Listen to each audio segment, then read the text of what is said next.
विक्रम ने बेताल को फिर से अपने कंधों पर उठाया और आगे बढ़ने लगा।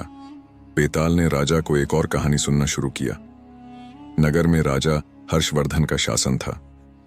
राजा की एकमात्र चिंता यह थी कि उसके पास कोई पुत्र नहीं था, केवल एक पुत्री राजकुमारी शिब्रा थी।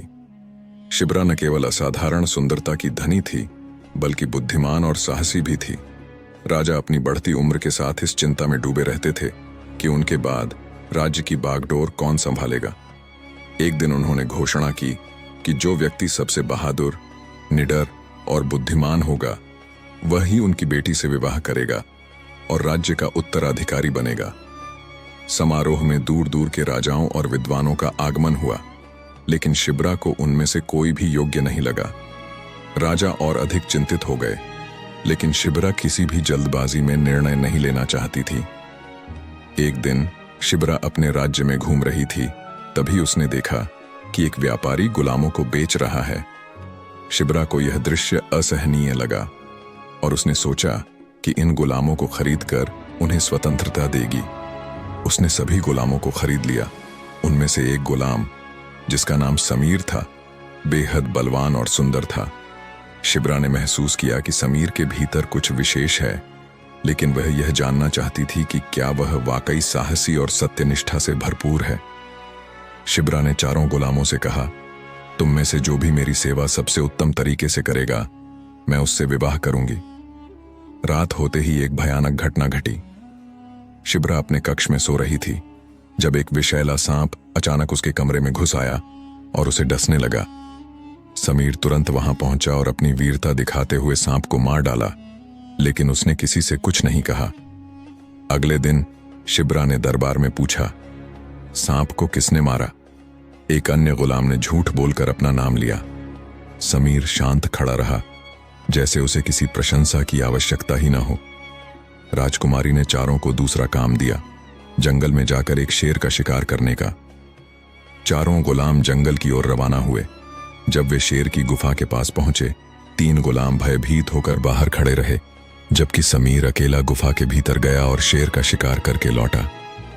दरबार में जब शिब्रा ने पूछा, किसने शेर को मारा, तो फिर से एक गुलाम ने झूठा दावा किया और समीर ने फिर चुप्पी साधे रखी।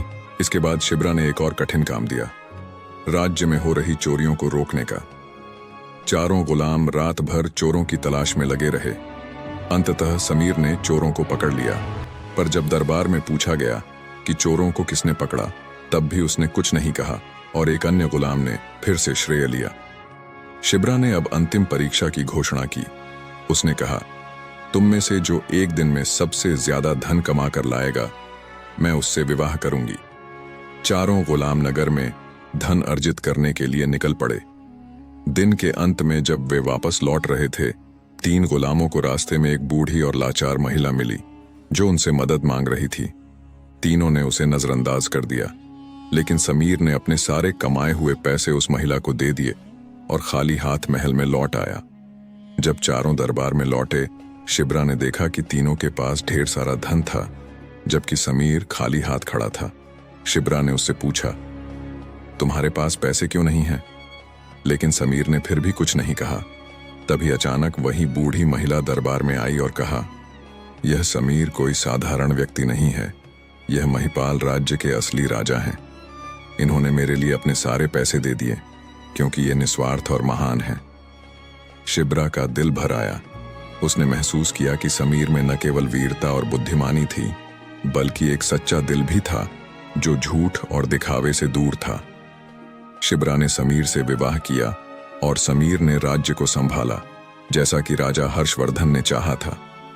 शिब्रा और समीर ने मिलकर राज्य को समृद्ध और शक्तिशाली बनाया और उनका प्रेम कहानी बनकर इतिहास में दर्ज हुआ। ऐसी ही मजेदार कहानियां सुनने के लिए हमारे चैनल को सब्सक्राइब करें, लाइक करें, शेयर करें और कमेंट करें। तो देर किस बात की, अभी सब्सक्राइब करें और कहानियों का मजा लें।